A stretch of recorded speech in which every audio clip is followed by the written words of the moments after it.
Amém? Pode assentar, pode assentar.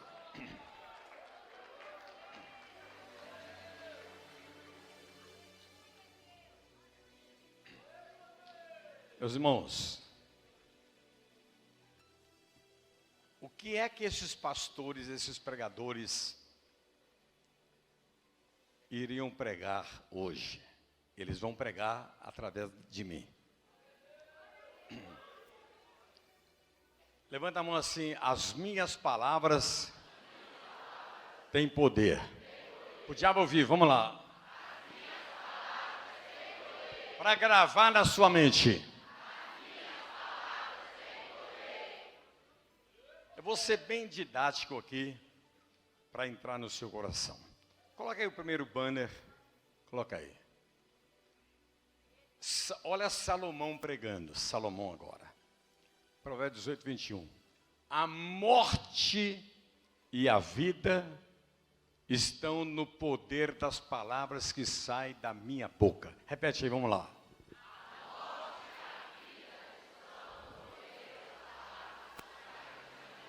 O que Salomão disse? Dependendo do que você fala, você semeia a morte. E dependendo das palavras que saem da sua boca, você semeia a vida. Amém? Agora, coloca o segundo banner, olha o que Jesus disse. Olha a palavra que Jesus pregando. Porque pelas suas palavras serás justificado e pelas suas palavras serás condenado. Dependendo do que você fala, você está destruindo, condenando você.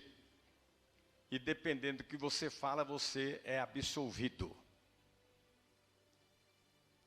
Por isso que a polícia americana fala assim quando prende alguém: você tem direito de ficar calado, ou de falar qualquer coisa, porque dependendo do que você fala, vai ser usado contra você no tribunal. Agora olha o que o apóstolo São Tiago disse. Apóstolo São Tiago: se alguém não tropeça nas suas palavras, é varão perfeito. Ou seja, se você é prudente no falar, você adquire a perfeição.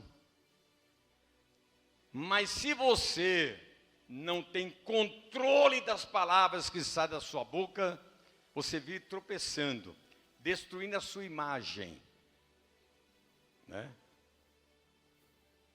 Agora,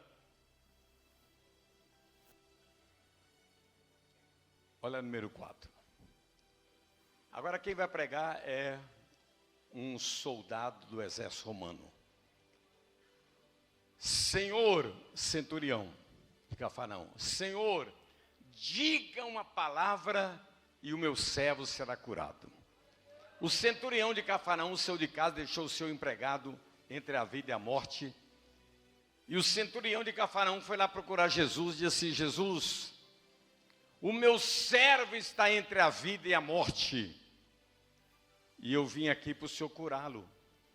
E Jesus diz assim: eu irei na tua casa curar o teu servo. E Jesus disse assim, e o centurião disse assim: Jesus, o Senhor não precisa ir na minha casa, diga uma palavra daqui e o meu servo será curado lá.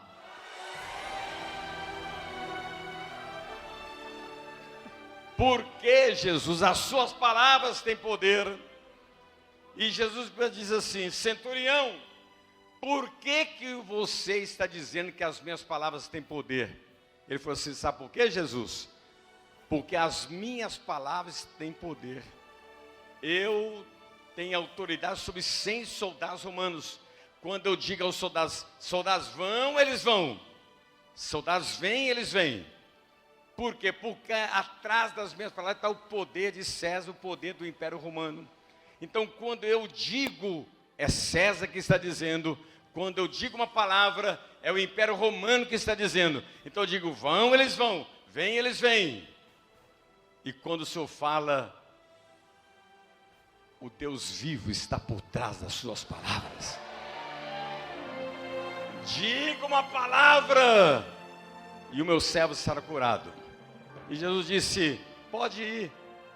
E naquele momento o servo já estava curado.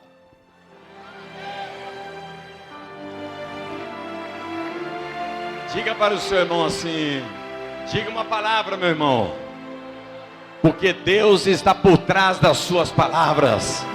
É um grito de glória, grito de aleluia. Agora, vamos lá. Vamos lá. O 5.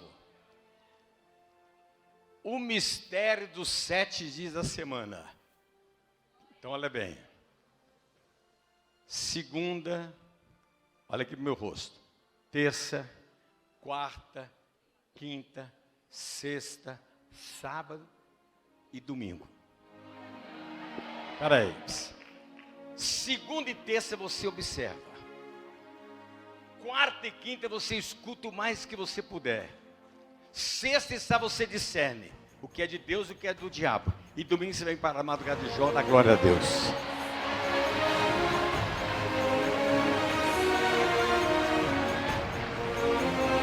Há poder nas minhas palavras. Você na igreja. Irmãos, Deus te deu 2 ouvidos e uma boca para você ouvir mais e falar menos. Falar é prata, ouvir é ouro. Você pode dar glória a Deus aí? Vamos lá. Agora, isso aqui é uma coisa muito forte que Jesus pregou. Jesus ensinou 4 segredos no meio da tempestade no mar da Galileia. A Bíblia fala no livro de Jó que Satanás entrou no vento e fez um redemoinho e destruiu a casa do filho mais velho de Jó e matou 10 filhos num dia só. Aquela ventania foi provocada pelo demônio. Essa mesma legião provocou um redemoinho, uma ventania violenta no mar da Galileia. Jesus estava dentro do barco e 12 discípulos. E aquele vento provocava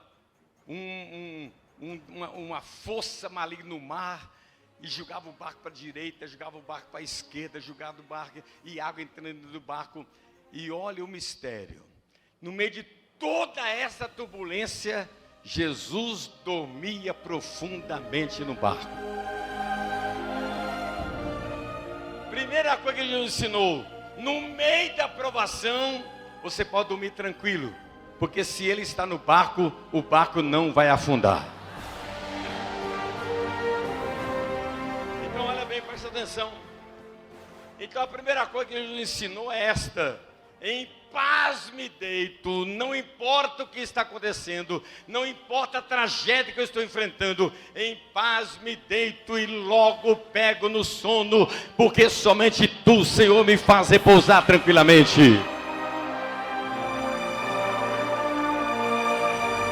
Dá uma rajada de glória a Deus aí, igreja. Olha bem, ou seja, as provações, o sofrimento, as lutas, as crises, se Jesus está no barco, você deita e dorme. Agora olha bem, no meio daquela confusão, os 12 discípulos tiveram que sacudir Jesus. Jesus acorda, Jesus acorda, Jesus acorda, nós vamos morrer, Jesus acorda, Jesus acorda. Senta aí. Acorda, Jesus. E aí, preste atenção. Jesus, no meio da tempestade, no meio da ventania, no meio do perigo do barco afundar, ele levanta do barco e ele faz 3 coisas. A Bíblia diz que ele repreendeu o vento. Repete, vamos lá. Quem está vivo, repete, vamos lá. Ou seja, todas as vezes na Bíblia que o verbo repreender é usado, está se referindo ao demônio. Quem provocava aquela ventania era Satanás, uma legião de demônios. Então ele repreendeu o vento. Primeira lição: quando a ventania vier sobre você, repreende no poder do nome de Jesus. Está repreendido em nome de Jesus 1, está repreendido em nome de Jesus 2, está repreendido em nome de Jesus 3, está repreendido em nome de Jesus 4, está repreendido em nome de Jesus 5, está repreendido em nome de Jesus 6, está repreendido em nome de Jesus 7.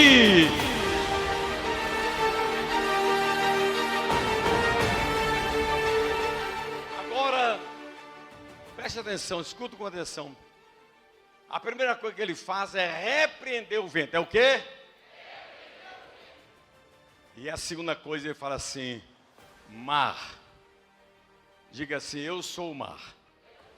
Levanta a mão e abra a boca, vamos lá. Dá um grito. Ele diz assim: mar, acalma-te. Ou seja, Jesus estava dando uma ordem. Quando a ventania do inferno se levantar contra você, calma, porque nesta peleja não tereis que pelejar, essa peleja é de Deus.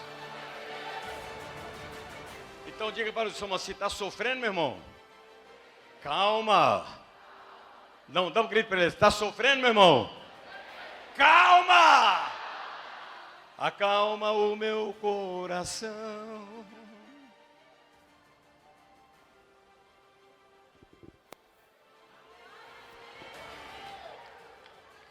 E a terceira coisa que Jesus fez foi: mar, cala-te. Eu vou começar, você termina. Mar, cala-te. Esse cala-te é uma coisa violenta. Mar. Por que Jesus mandou eu e você ficar calado na hora da ventania? Porque dependendo do que você falar na hora da ventania, o barco vai para o fundo do mar. E dependendo do que você falar na hora da ventania, o barco vai ficar sobre as águas.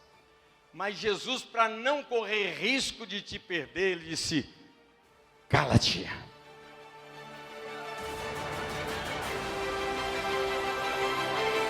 Cala-te! Cala-te!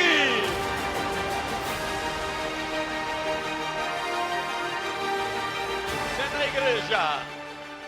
Na hora da ventania tem duas pessoas olhando para você, Deus e o diabo. Dependendo do que você falar, você dá legalidade para o diabo afundar o barco. E dependendo do que você falar, você dá legalidade para Deus sustentar o barco sobre as águas. Mas Jesus disse assim: para eu não correr risco de perder o Jerônimo, cala-te!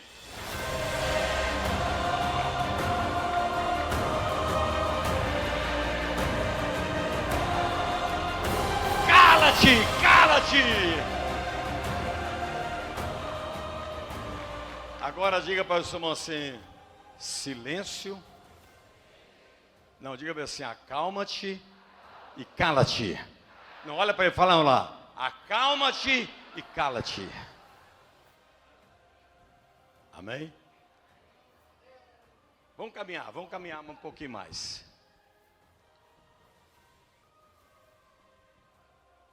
O relatório dos 10 espias, nos dias de Josué, jogou no chão Moisés, e 2 milhões de hebreus passaram a noite inteira gemendo e chorando, porque o relatório dos 10 espias convenceu eles que eles tinham que voltar para o Egito, para a escravidão. Porém, ao clarear da madrugada, Josué levanta e diz assim: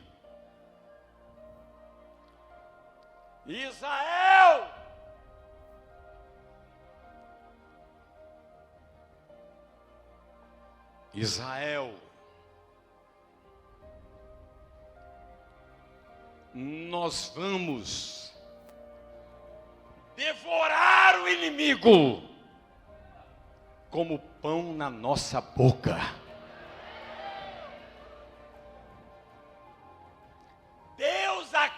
pode tirar a força do inimigo. O inimigo não tem força. E nós vamos comemorar a vitória quando chegar em Canaã, comendo uvas. E Josué disse assim: e aprenda uma coisa, Israel, se o seu relatório vai derrubar alguém, se o seu relatório vai humilhar alguém, se o seu relatório enfraquecer alguém, se o seu relatório vai destruir a vida de uma pessoa, cala-te. Deus não te levantou para derrubar ninguém com as palavras que saem da sua boca. Deus não te levantou para você enfraquecer pessoas com o seu relatório. Se o seu relatório vai jogar alguém no chão, cala-te.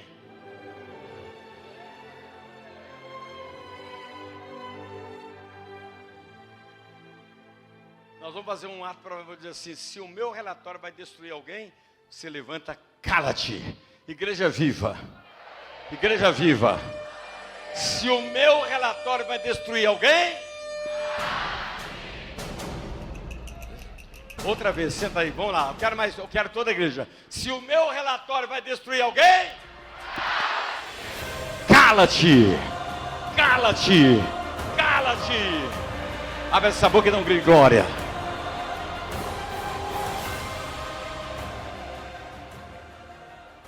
Agora, vamos continuar. Vamos lá. Agora, diga para o senhor, você aperta o cinto que nós vamos pegar pesado agora. Irmãos, olha o que está escrito em Gênesis 4:12. Caim matou Abel e se tornou assassino. Por causa disto, Deus disse: Caim, você vai plantar e nunca vai colher. Você sempre será cauda e nunca será cabeça. Quando Caim mata o seu irmão Abel, Deus fala assim: Caim, você se tornou assassino, você matou o seu irmão. E por causa que você matou o seu irmão, você é um assassino, você vai plantar e nunca vai colher o que você plantou. Aonde você estiver, você vai ser cauda e nunca será cabeça. Você sempre estará por baixo e nunca estará por cima. Porque você é assassino. Planta e não colhe. Quem está dormindo, diga amém. Quem está vivo, dá um glória a Deus aí. Agora, o que é que tem a ver essa situação de Caim, de ser assassino e plantar e não colher, por causa de que ele matou alguém? Vamos ver se isso tem base bíblica com o que sai da nossa boca. Vamos lá. 1 João 3,15 fala assim: todo homem que odeia, todo homem que fala mal, todo homem que calunia, todo homem que denigra a imagem de outro homem, é assassino, e não tem nele a vida eterna.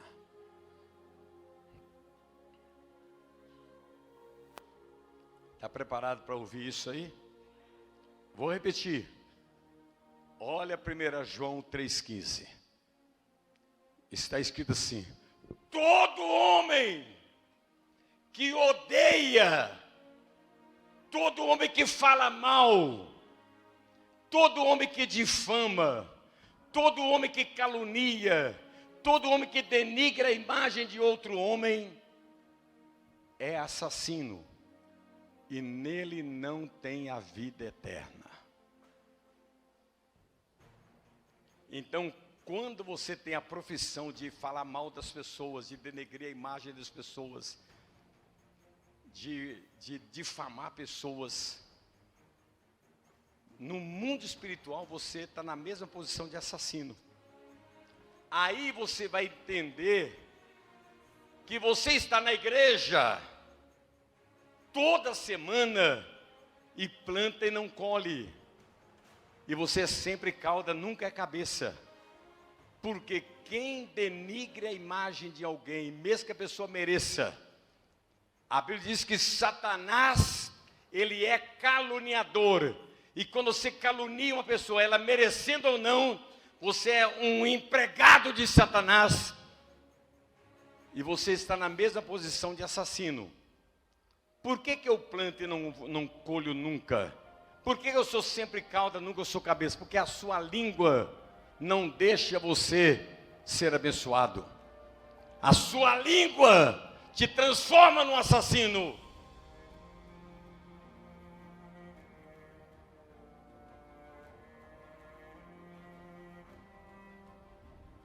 Vamos lá? Você já viu falar no pecado de Lashon Hará? Lashon Hará é uma palavra hebraica. Lashon significa língua. Hará significa maldita. O pecado de Lashon Hará é língua maldita. O pecado de Lashon Hará está no mesmo nível de assassinato, roubo, estupro e idolatria. Toda pessoa que ela gasta um tempo da vida dela denegrindo imagem, falando mal, metendo pau nas pessoas, fofoca pesada no WhatsApp, no Instagram, e denegrindo imagem, independente da pessoa merecer ou não, você está na mesma posição de assassino, estuprador, ladrão, idólatra. Então você vai entender que quem fala mal das pessoas, ele planta e nunca colhe, é sempre cauda e nunca será cabeça. Vamos ficar de pé e dar glória a Deus aí? Bata palmas e dá glória. Dá uma rajada de aleluia aí, igreja. Levanta a mão assim, ele é maravilhoso. Repete aí, vamos lá. Então pode assentar. Agora, deixa eu apertar um pouquinho mais. Diga para a pessoa assim, que madrugada de Jó, hein, meu irmão? Repete pelo ouvir, vamos lá. Vamos lá, outro. Quando você comete o pecado de Lashon Hará, quando você fala mal de alguém, você destrói 3 pessoas. Você destrói a pessoa que ouve e destrói quem está sendo caluniado. Então, todas as vezes que eu falo mal de alguém, eu estou destruindo eu estou destruindo quem está ouvindo e destruindo quem está sendo caluniado. Vamos lá, vamos seguir, vamos lá. Agora, preste atenção. Em Isaías 41, do verso 14 ao 15, tem um mistério que só os hebreus sabem. Deus fala assim: Israel, tu és verme. Eu vou começar a ser termina. Israel, eu quero que você dê um grito. Israel, eu quero um grito para terminar o inferno. Israel!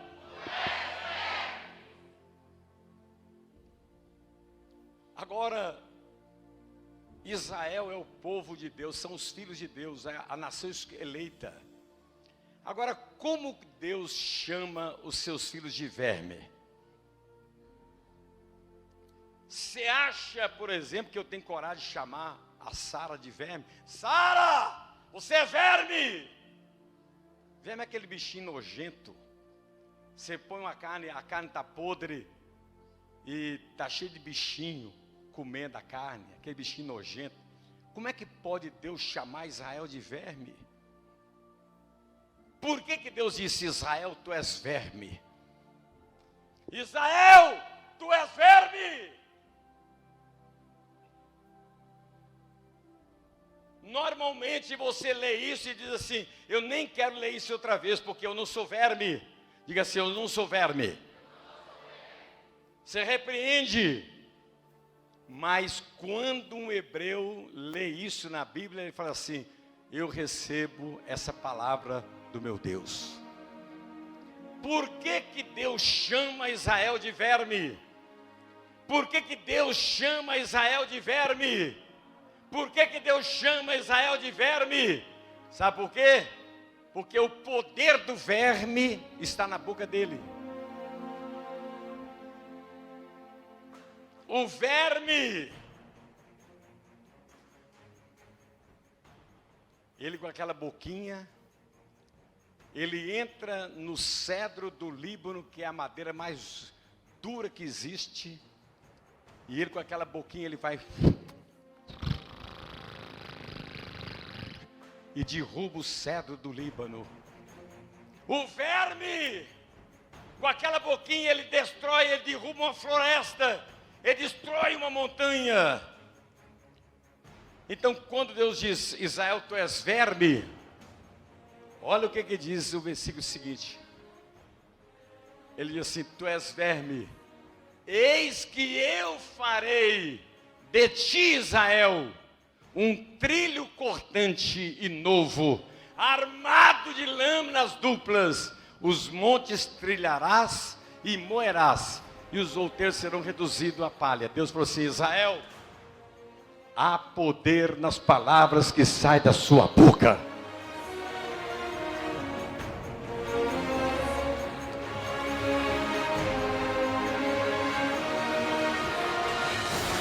Há poder das palavras que saem da sua boca.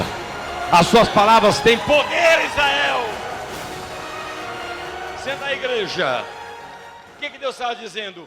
Que as palavras que saem da boca dos filhos dele são como trilho cortante novo, armado de lâminas duplas. Os montes trilharás e moerás, e os outeiros reduzirás a palha. Ou seja, com as palavras da sua boca você pode curar os enfermos, você pode expulsar demônio, você pode sair do aluguel e ter sua casa própria, você pode com as palavras da sua boca montar o seu próprio negócio, com as palavras da sua boca seu filho pode ser liberto das drogas. Abra a sua boca e dá um grito de glória.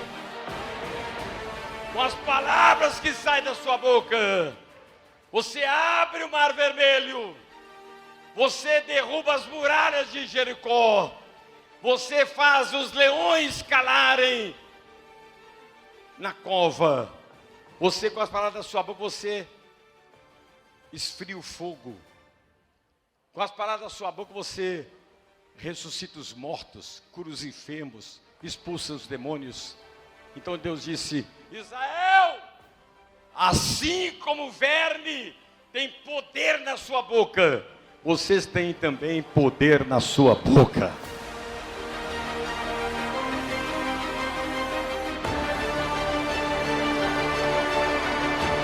Há poder nas suas palavras. As minhas palavras têm poder. Há poder nas minhas palavras. Dá uma rajada de glória a Deus aí, igreja.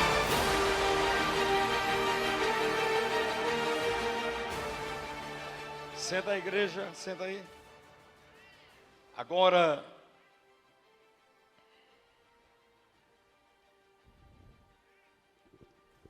é que eu vou começar a pregar. Diga assim: só foi introdução. Põe aí.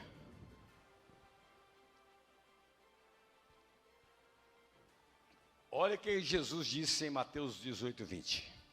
Fica de pé para a gente ler isso. Levanta a mão assim, aleluia. Dá um glória a Deus aí, vamos lá. Vamos ler junto, vamos lá. Porque onde estiverem 2 ou 3 reunidos em meu nome, ali eu estarei no meio deles. Repete aí, vamos lá.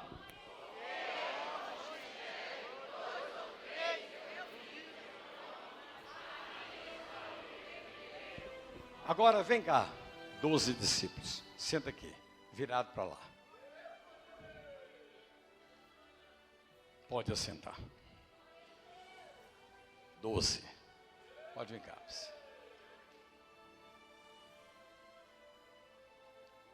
Olha a aula que Jesus deu para os discípulos. Meus discípulos, Meus discípulos. Vou revelar para vocês um segredo. Vou revelar para vocês um segredo. Onde estiverem dois ou três ou mais pessoas reunidos em torno do meu nome, ali eu estarei no meio deles. Aí os discípulos perguntaram: Senhor, explica para a gente um pouquinho mais. explica para a gente um pouquinho mais. Aí Jesus disse: preste atenção. Prestem atenção. Quando vocês estiverem reunidos, e eu, Jesus, for o assunto de vocês, eu estarei no meio de vocês. Se eu for o assunto de vocês, eu estarei no meio de vocês. Se eu for o assunto de vocês, eu estarei no meio de vocês. Por que isso, Senhor? Sabem por quê? O assunto define o Espírito que vai atuar no meio. Se eu for o assunto de vocês, eu estarei no meio de vocês. E quando vocês forem embora, eu irei com vocês.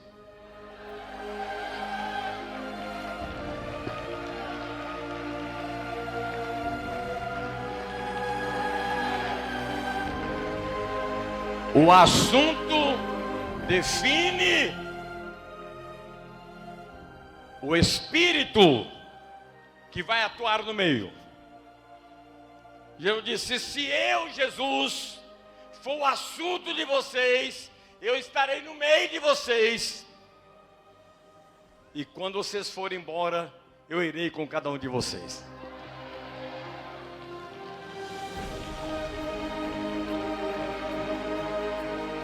De pé, levanta a mão e diz assim: o assunto define o Espírito que vai atuar no meio. Pode assentar. Agora, preste atenção.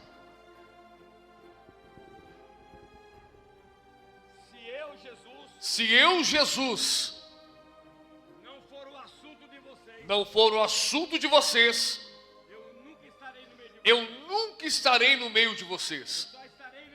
Eu só estarei no meio de vocês se eu for o assunto de vocês. Se eu não for o assunto de vocês, eu não estarei no meio de vocês.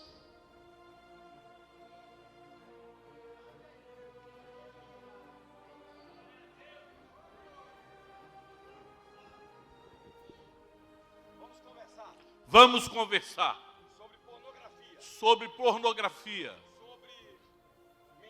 sobre mentira, sobre mentira, sobre engano, sobre roubo, prostituição, droga, desonestidade. E aí, quando o assunto de vocês é este, quem é que vem?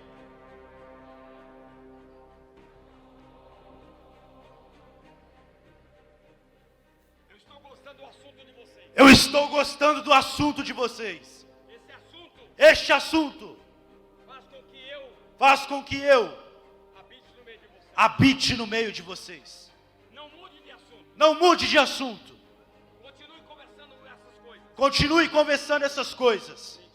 Mentira, roubo, adultério, prostituição, desonestidade. Continue falando sobre isso. Fale mal de todo mundo. Calunie as pessoas. Enquanto vocês estiverem falando isso, eu estarei no meio de vocês. E quando vocês forem embora, eu irei junto com vocês. Não mude de assunto. Não mude de assunto.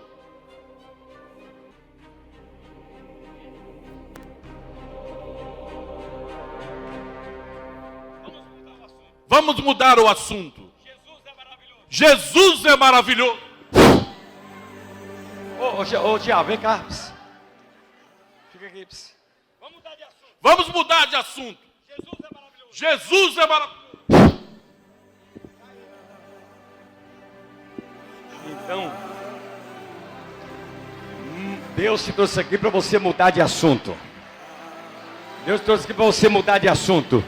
Porque o assunto define o Espírito que vai atuar no meio. Abra a sua boca e dá um grito de glória.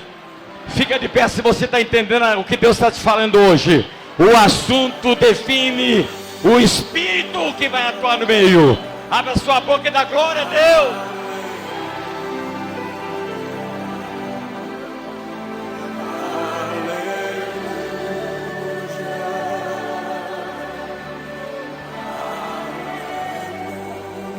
Levanta as mãos, levanta a cana forte.